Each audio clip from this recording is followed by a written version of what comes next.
Hello everyone, welcome to the joint operational briefing. As always, we're going to start English and Spanish, and please hold your questions to the end, and we'll be selecting each and every one of you if we can. And I'd like to welcome to the podium Miami-Dade County Mayor, the Honorable Daniela Levine-Cala.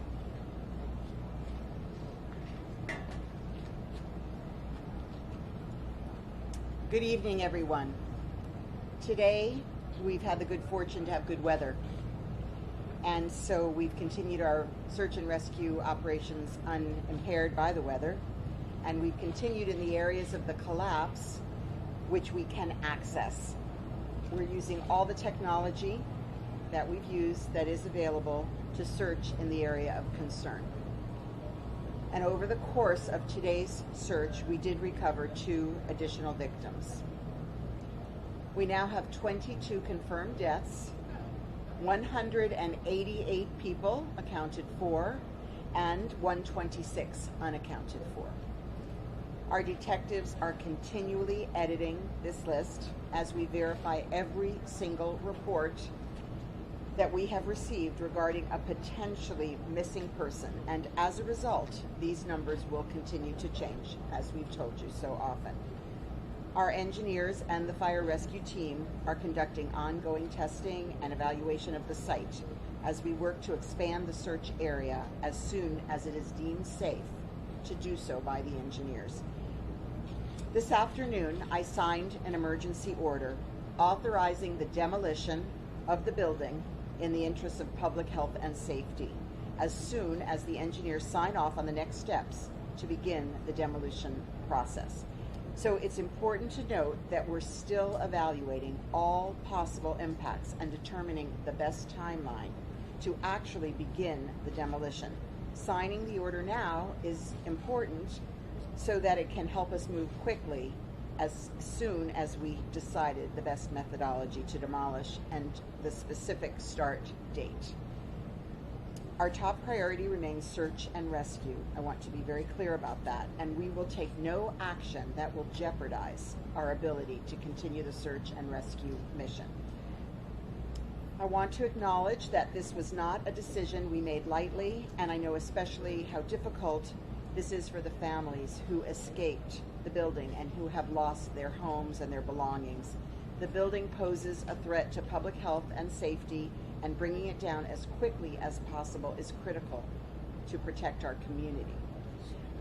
So we will continue to host the twice daily briefings with the families, moving today and tomorrow's afternoon briefing a little earlier in the day in observance of the Sabbath. And as the Sabbath or Shabbat begins, we join the families who are grieving and waiting in prayer and reflection. And we know that your prayers and wishes and hopes are with us from all around the world in this hour of tragedy. And we thank you. We thank everyone who is with us in spirit. We're also continuing to monitor what is now Hurricane Elsa, and we're urging our community to take action to prepare now. Please don't delay. Head to our website, miamidade.gov/hurricane, to learn more what you can do before, during, and after a storm, and sign up for our emergency alerts and download our Ready MDC app. I'm incredibly proud of the work that our team has done here on the ground. So many of our county departments are at the forefront contributing. Of course, our Miami-Dade Fire, the heroes and sheroes on the mound, our Miami-Dade Police Department, keeping us safe and keeping everything moving, our Office of Emergency Management, monitoring all of these operations, our Department of Transportation and Public Works, our Department of Water and Sewer, and many others. They're all here on site working together, Miami-Dade County, to get this job done. We're not just running an emergency response, as you can see, but we're also preparing our whole community for a possible storm at the same time. I also want to thank our chairman of the commission, Pepe Diaz, for his ongoing collaboration on storm preparation, and particularly his work with the South Florida Water Management District to prepare. We are truly experiencing an unprecedented disaster, and the extraordinary men and women of Miami-Dade and our federal and state partners continue their mission and the search and rescue, no matter what is thrown our way. Buenas tardes a todos. Hemos tenido la suerte de tener buen tiempo hoy y la operación de búsqueda y rescate ha continuado en las partes del colapso a las que podemos acceder, ya que seguimos utilizando toda la tecnología disponible para buscar en el área de preocupación. En el transcurso de la búsqueda de hoy, recuperamos a 2 víctimas más. Ahora tenemos 22 muertes confirmados, 188 personas contabilizadas y 126 desaparecidos. Nuestros detectives están auditando continuamente la lista a medida que verificamos cada informe que hemos recibido sobre una persona potencialmente desaparecida, y como resultado las cifras seguirán cambiando, como he dicho. Esta tarde yo firmé una orden de emergencia que autoriza la demolición del edificio en interés de la salud y la seguridad pública, tan pronto como los ingenieros firmen los siguientes pasos para comenzar el proceso de demolición. Es importante tener en cuenta que todavía estamos evaluando todos los impactos posibles y determinando el mejor cronograma para comenzar la demolición. Firmar la orden ahora es un paso importante que nos ayudará a avanzar lo más rápido posible para comenzar una vez que hayamos decidido la mejor metodología para demoler y en una fecha de inicio específica. También continuamos monitoreando lo que ahora es el huracán Elsa y le pido a nuestra comunidad que comience a tomar medidas para prepararse ahora. Por favor, no se demore.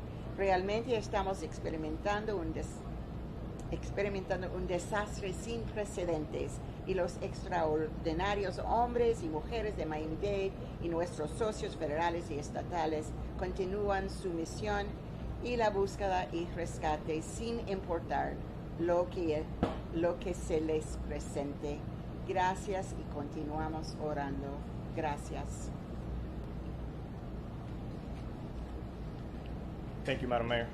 And now Division Director of Emergency Management, Deputy Incident Commander, Charles Surrell.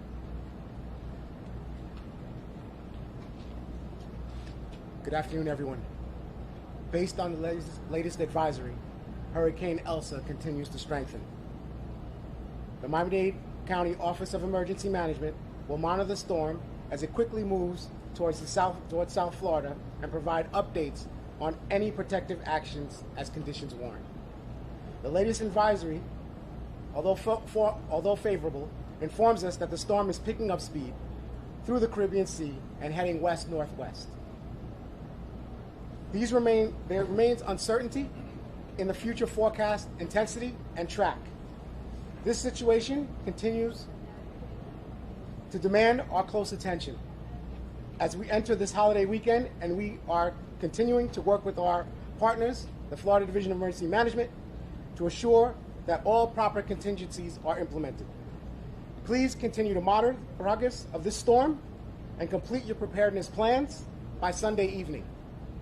If you'd like more information on hurricane preparedness, please visit miamidade.gov/hurricane or download the Ready MDC app.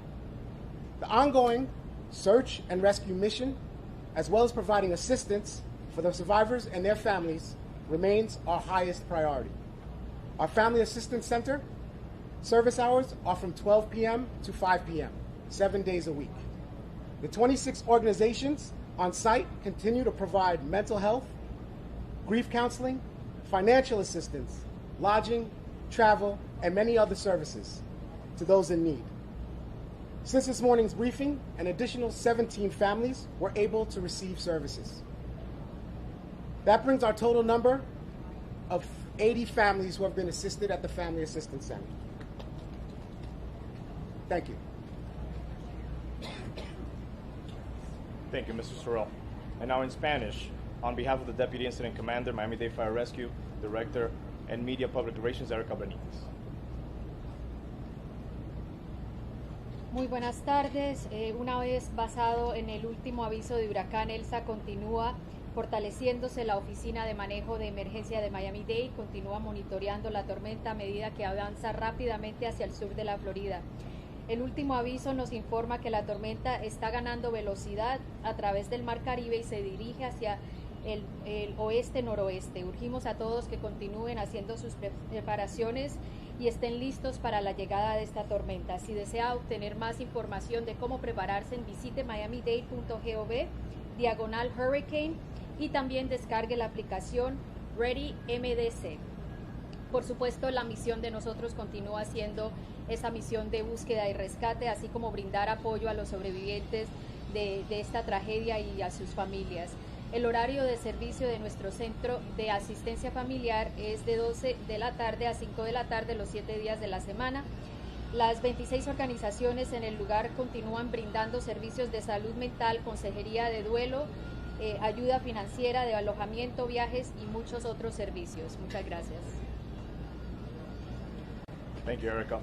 From the Florida Division of Emergency Management, Director Kevin Guthrie. Good evening. As Charles has already mentioned, the division is continuing to monitor Hurricane Elsa in conjunction with Miami-Dade Emergency Management. Our state meteorologists reported that the impacts to South Florida from Elsa remain possible and it could occur as early as overnight Sunday through Monday. At the 5:15 or the 5 o'clock positioning, it was a slight improvement for the area of Miami.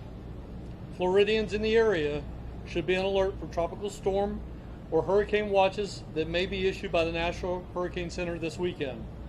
While there remains some uncertainty in the track and intensity forecast, Floridians are encouraged to check and restock their emergency kits, review their hurricane plans heading into this holiday weekend, and prepare for the possibility of heavy rain, strong winds, tornadoes, and storm surge impacts.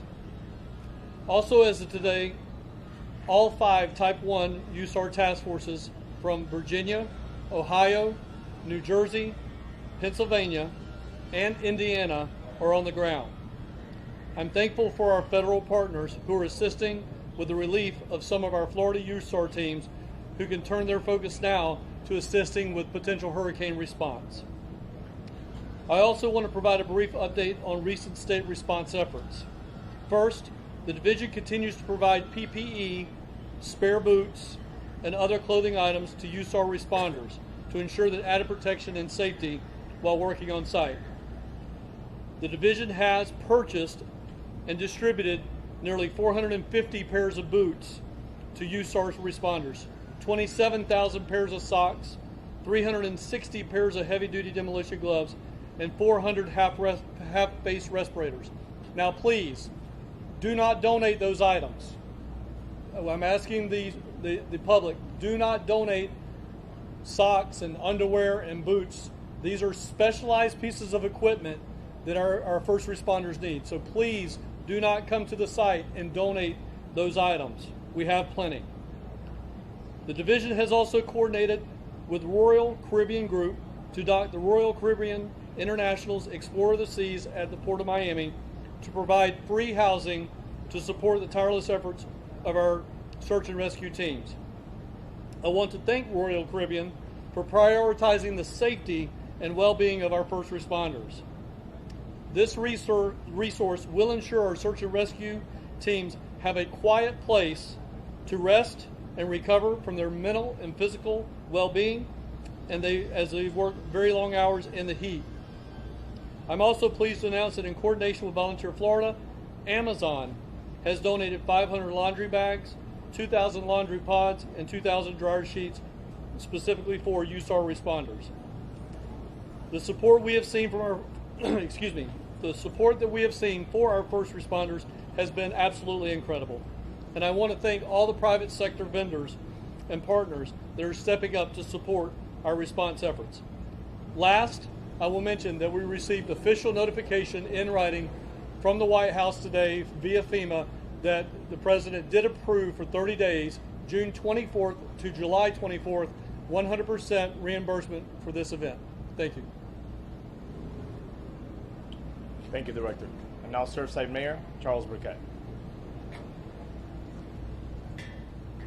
That last news we heard is pretty amazing, spectacular. Thank you, Mr. President. Thank you for funding this disaster and taking it off the shoulders of residents here and the state of Florida. We very much appreciate that. A couple things I'd like to point out. I had a more comprehensive talk this morning, but I've spent some time over at the site, and I just want to let everybody know that the accumulated debris from all the operations over the last 8 or 9 days is almost completely gone. And that is another testament to the organizational skills of the county, the mayor's leadership. The work site is clean, it's organized, and it's running very smoothly. Let's hope we don't get that hurricane and that we can keep moving forward 24 hours a day. I also want to note that I met with the families of the building that collapsed today with Debbie Wasserman Schultz, and we went through the issues that they were experiencing, which are notably different than the families who are searching for their loved ones. I will say that there were questions about insurance, there were questions about logistics, there were questions about alternative housing, and there were questions about transportation.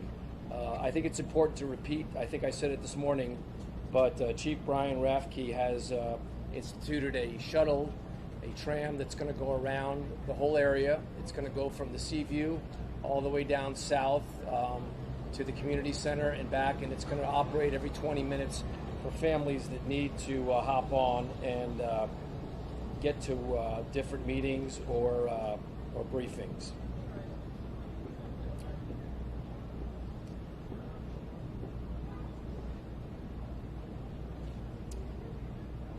In my time over at the Family Center briefing, I was able to sit down with the Support Surfside folks, and I was happy to hear that the accumulated donations have gone from $2 million to about $3 million. We remain focused on pulling everybody out of the rubble. It's our only objective, and we will stay focused on that while we support the families. Thank you. Thank you, Mayor. Miami-Dade Fire Rescue Chief Alan Skomiski. Good evening. Our search operations are still ongoing. We're still primarily focusing on the grids D3 and part of grid B2, as well as grid D3 and part of grid D2. Unfortunately, we haven't been able to expand our search zones due to the high concerns with the building structure. As mentioned earlier, federal task force are on site. Currently, Virginia task force and Ohio will be rotated through today, and the remaining 3, Pennsylvania, Indiana, and New Jersey, will be rotated through tomorrow, as we rotate the Florida task force teams out. There was an engineering task group meeting today, again focusing on the building itself and giving us any guidance in regards with the storm coming in the near future. Thank you.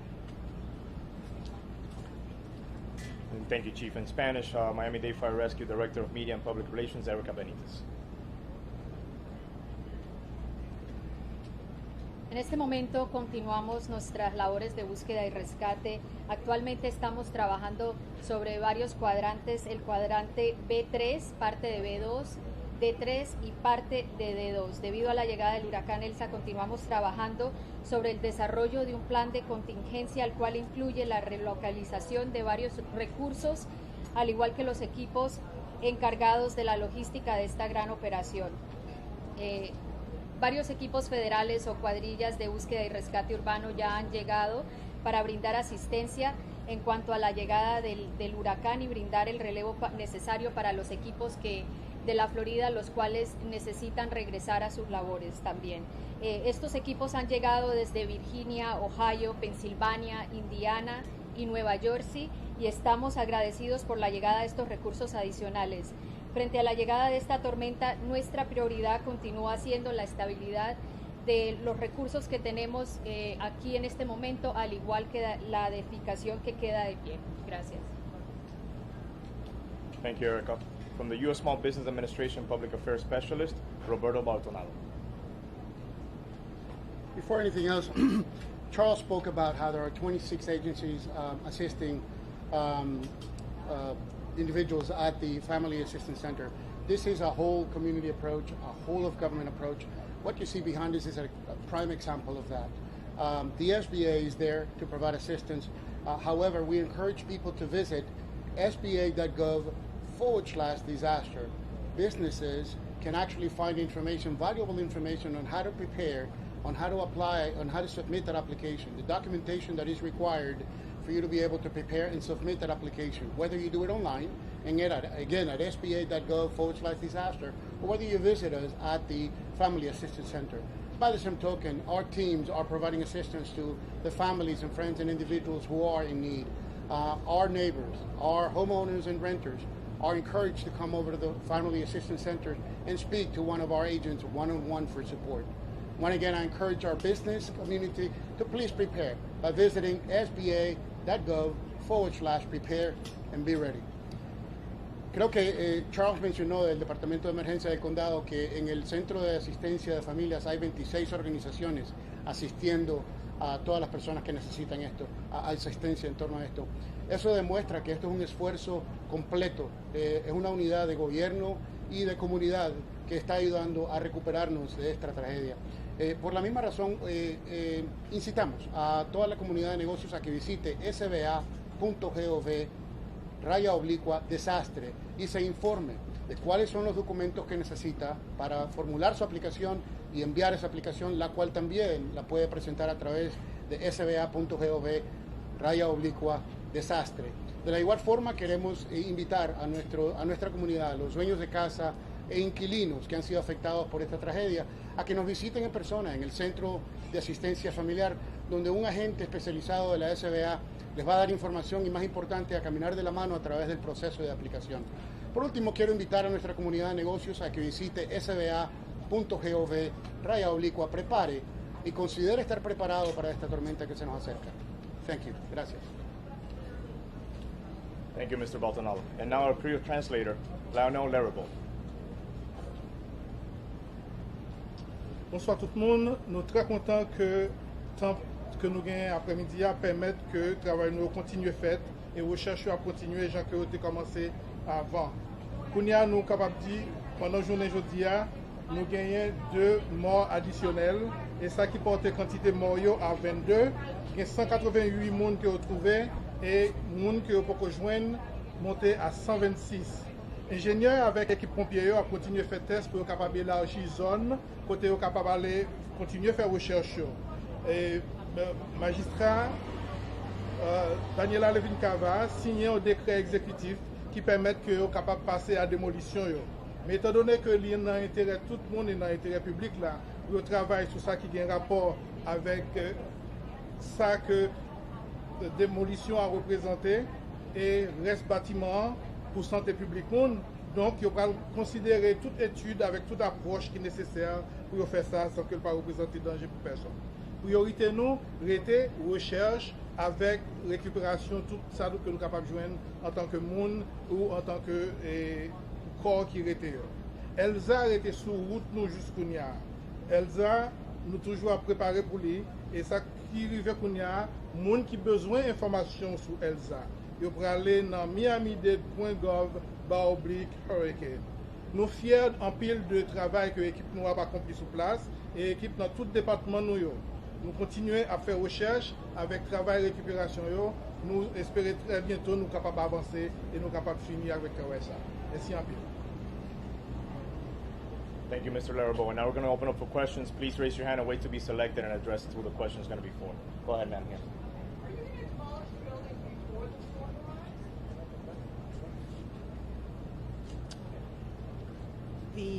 The demolition of the building is going to proceed based on the recommendations of the engineers. As we stated yesterday and as I stated today, that is going to take time. It's going to take most likely weeks. It is not possible either from an engineering or any other perspective to move more rapidly than that. Madam Mayor, Mayor, address a little bit. We're hearing about another condominium building, Rescue Towers, now being evacuated. Is that part of the audit that you would order? The city of North Miami Beach has taken the steps that we recommended to review to make sure that the recertification process was being done on a timely basis. And as I understand it, as a result of that audit, they found a building that had not been recertified, and when the information came in, they took some steps. For Deputy Incident Commander throughout. So can you kind of walk us through what the plans are and you try to secure the area as it is? It looks to us, that there's still items on the terraces and things like that that can be considered flying objects or missiles during a storm. What are you guys doing in detail? First and foremost, I want to stress that our objectives remain the same: search, rescue, and assistance of the survivors, and looking for survivors, as I should say. We have formed a comprehensive plan with the division, with FEMA, our local partners, to discuss safety. We've identified a safety zone, and we are going to evacuate as necessary certain aspects of our materials and resources that we provide here, and we'll provide a safety zone with respect to flying debris and other items. So we continue to look at and assess. We've also embedded, as you saw this morning, if you were here, the National Weather Service to provide up-to-the-minute forecast at this location. So we'll continue to monitor that, and we will adjust as necessary that safety zone with respect to the building. You're welcome. Question here from Madam Mayor. Hi, Mayor. I'm actually not sure if it's better for you or for fire. And you can answer in English and Spanish. How soon could we see possibly efforts stop because of ELSA, because of the potential effects? We're monitoring this storm very closely. Depending on the strength of the wind and the path, we'll make that determination. And I don't know if Charles wants anything more about that. That's the answer. Question right here. Will you wait to rescue or recover every individual before you demolish that building? We're very concerned to not compromise our search, but we also know that the building itself poses certain risks. So we have to balance those things, and of course we want to continue our search and rescue efforts now in the areas where it's safe to do so. And is there a weather metric that you guys are using to determine to pull those rescue crews ultimately? And is that decision to pull those crews, is that your decision ultimately? Yes, ultimately these are my decisions, but I do it in conjunction with the experts in my Department of Fire Rescue, and they are in constant communication with their engineers as well as engineers from the federal and state government. So I think that our Chief Kaminsky should answer the question. Yeah, so it'll be a collaborative decision. Obviously the safety of our personnel is paramount. So we want to be working out there as long as we can. If winds increase, depending on the calculations and what the engineers advise us, we'll make that decision. We do have several safety officers that are out there monitoring the work site constantly. And, we try to go as long as we can, but you've seen, unfortunately, with different other inclement weather and lightning that comes through, we've had periods that we've had to stop. But there's not like a miles per hour of wind gusts that you guys are using as the benchmark, right? Nothing's been specific yet. The engineers are definitely doing calculations, and then, they'll go into details, and then they'll make a decision on what direction we should go with that. Question. Wondering about the process of demoing the building and whether you think that it's going to be fine to push off until after the hurricane, and also whether the search and rescue effort completely halts while the building is being demoed. So again, we cannot move swiftly to demolish this building. The building needs to be carefully evaluated. We have many engineers working together to look at all of the circumstances, make the determination on the timeline. It cannot be before this storm. However, it is storm season. We know the building is unstable. We are going to move forward with demolition. We just have to do it in the safest possible fashion. As to where the demolition would fall, that is part of the calculus. There are many, many factors. There are many choices to be made, and all of that is being reviewed by the engineers. And final question, brother. Let me see. There's been fire chief. We're getting some reports that some firefighters out of state who are not vaccinated came down with COVID. Is there some testing going on now? Yes, one of the teams that in Florida but came outside of Miami-Dade, they did have a few COVID individuals. So we do have our medical procedures in place. Unfortunately, this is another challenge, but something that we've been dealing with for over the past year in regards to the medical field and our first responders, responding and managing throughout COVID. So we, remain within our protocols in that circumstance where we isolate. We go through a process, and that task force also has now been demobilized. Is there a number of cases you know of? 6. 6. Mm-hmm. Thank you, folks. Thank you. How long will it take for the building to come down?